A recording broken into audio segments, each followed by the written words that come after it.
Yeah, I think he's a guy that we had high regard for, had grades higher than the current round. Could play stack linebacker, gives us four down value, early downs, third down, and special teams. Team captain, green dot, 4.0 GPA, just a family oriented guy, just a really impressive human being, and he's going to have an immediate impact for us. Seems like y'all put a high priority this year, especially off-field character being a big thing. How much was that talked about in the pre-draft process this year? I think it's always important.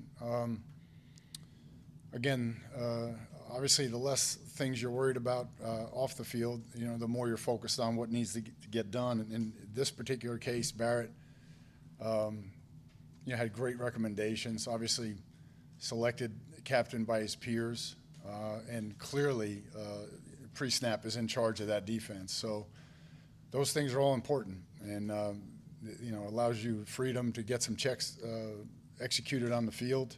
We like to do a lot of our stuff, on the grass, so to speak. So we need guys that can think on their toes and get us in the right call, and he's capable of doing that. How is his play style different than Demetrius? Yeah, so this is a true stack linebacker now, whereas Demetrius could be a little bit more of a combo, has enough length to play some off, OB for us.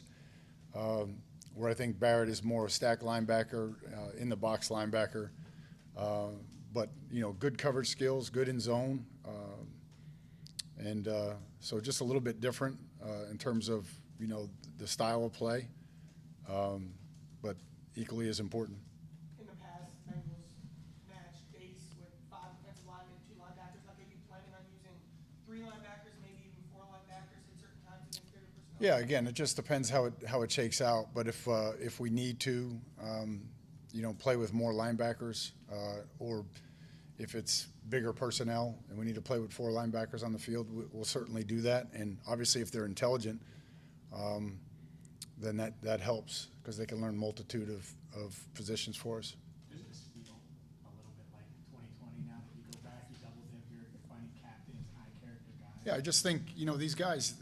Again, that group stayed together for 4 or 5 years and went to a Super Bowl, 2 AFC Championship games, and a couple of division champions. So I think it's important that you have high character guys that will compete and understand the bigger picture in terms of leadership and on-field command and presence. And I think these guys do. I just met Demetrius upstairs, and that's how I felt. Everybody felt when he walked in. Just he's a man. He's a mature man, and he's got a wife and child, and